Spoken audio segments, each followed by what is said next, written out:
이혼한 남편과 자식과의 관계에 대해 질문드립니다.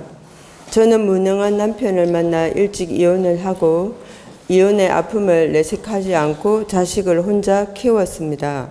저와 전 남편과의 관계는 원만한 편이지만 이혼 후 한 번도 경제적으로 도움을 받지는 못했습니다. 이젠 자식이 성인이 되어 결혼 적령기가 되었는데 아들과 전 남편 관계가 좋지 않아 서로 연락을 하지 않고 있습니다. 자식과 부모는 하늘이 맺어준 천륜인지라 공부 잘해서 좋은 관계를 위해 기도하며 고민하고 있습니다. 성인이 된 자식과 전 남편과의 불편한 관계를 어떻게 해결해야 할지 답답한 심정입니다. 본인들끼리 해결하도록 지켜봐야 하는지요? 중간에서 중재를 해줘야 하는지요? 스승님의 지혜의 말씀을 청합니다.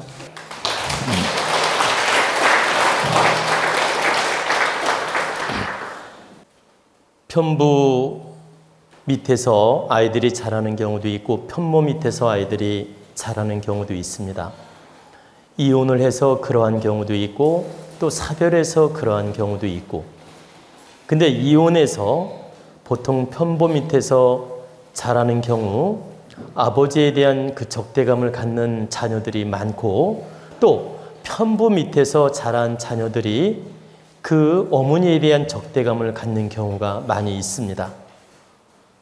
물론 다 그렇다는 것은 아닙니다. 그러니까 부모가 이혼을 하고 편부 밑에서 자랐어도 어머니를 그리워하고 소통되는 경우도 있고, 또 편부 밑에서 자랐어도 아버지를 그리워하고 소통하는 경우도 있다. 근데 통계적으로 보면 편모 밑에서 엄마랑 같이 성장하고 결혼할 나이까지 됐을 때 아버지에 대한 부담, 거부감, 불통, 이렇게 관계가 안 좋은 예가 훨씬 많습니다.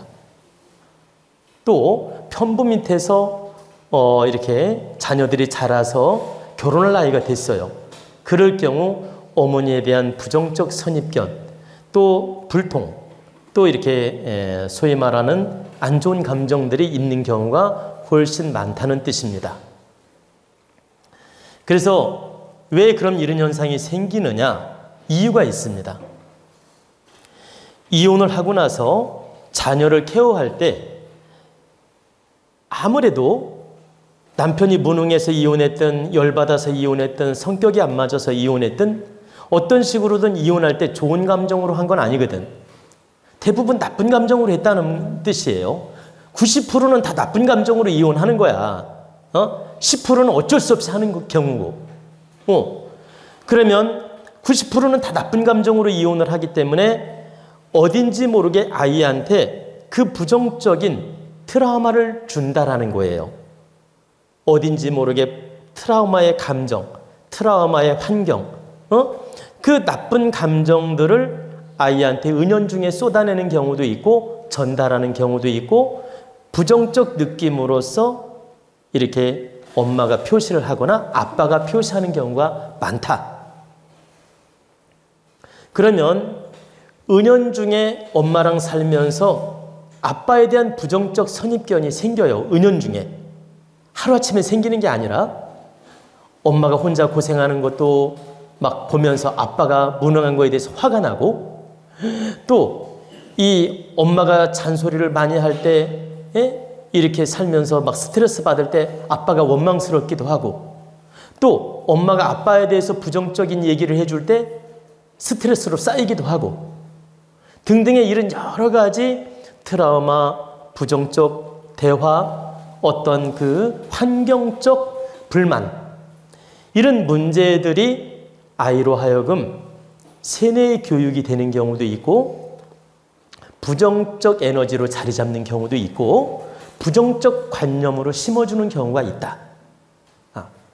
그래서 대체적으로 70%가 편부, 편모 이렇게 밑에서 케어했을 때, 편모는 그러니까 어머니가 아이를 케어했을 때 아버지를 거부하고 아버지가 아이를 케어했을 때 엄마를 거부하는 애가 많다라는 거예요. 많다라는 것입니다. 바로 70%가 대부분 부정적 선입견을 가지고 있어요. 70%가 거리감이 있고 70%는 미워하는 경우도 있고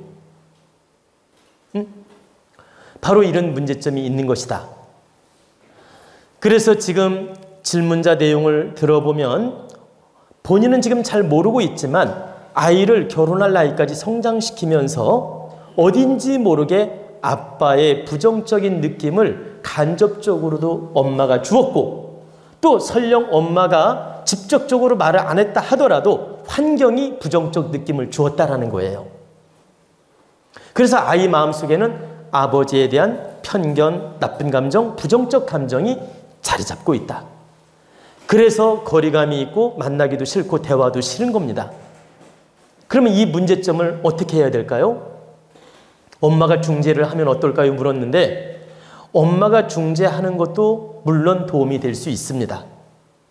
엄마가 중재하는 것도 도움이 될 수 있는데 근본적 해결은 안 된다. 일시적 도움은 될 수 있어요. 그러나 근본적으로는 해결될 수 없다.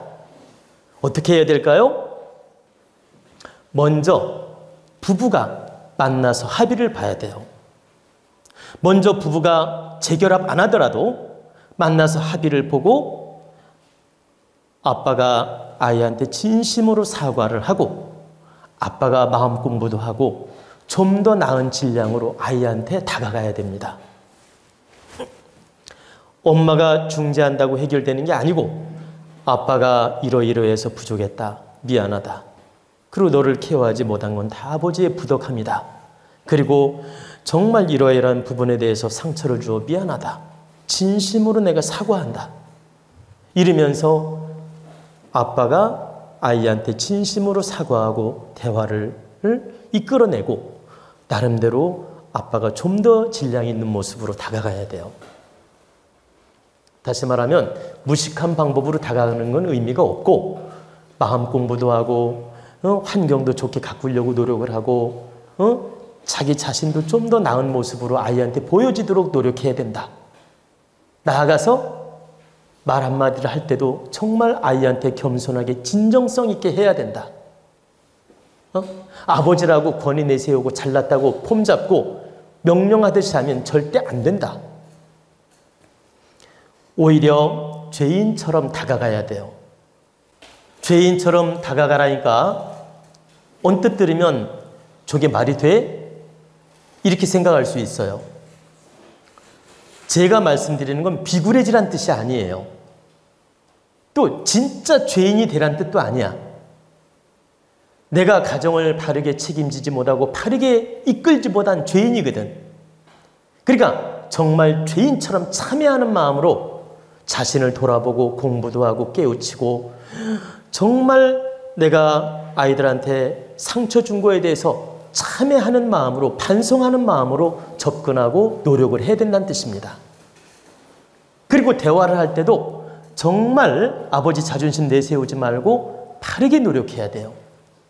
역시 엄마가 그런 조건이라면 엄마 또한 마찬가지다. 이렇게 노력을 하게 되면 아이 마음이 문이 열리게 됩니다. 열리면서 대화가 이루어지고 푸는 방법들이 생겨요. 그러면서 서서히 관계가 좋아집니다. 그런데 엄마가 일시적으로 아빠한테 잘해야 돼, 아빠 용서해줘, 아빠 이해해줘, 이 말 한마디는 지나가는 바람에 불과해요. 잠깐 도움은 될 수 있는데 하루도 못 간다. 그렇기 때문에 아빠 엄마가 먼저 만나서 참회하고 반성하고 방법을 찾아야 된다. 그리고 둘이 머리를 맞대고 자신의 부족함들을 서로 반성하면서 대화를 하고 좋게 풀어갈 방법을 찾아야 된다. 먼저. 그리고 마음 공부도 하고 또 부족한 건 채워나가도록 노력을 끊임없이 해야 된다. 그리고 아이를 대할 때 정말 죄인 같은 마음으로 겸손한 마음으로 대화를 이끌어 가야 된다. 그러면 풀리는데 엄마는 엄마 잘났다, 엄마 잘난 것처럼 말을 하고 아빠는 아빠 잘난 것처럼 말을 하면 답이 없다는 얘기입니다. 우리는 그런 이치를 알고 이혼한 부부, 이혼한 가정들은 아이들이 이러한 상처가 있음을 알고 항상 겸손한 마음으로 참여하는 마음으로 바르게 노력하라는 뜻입니다.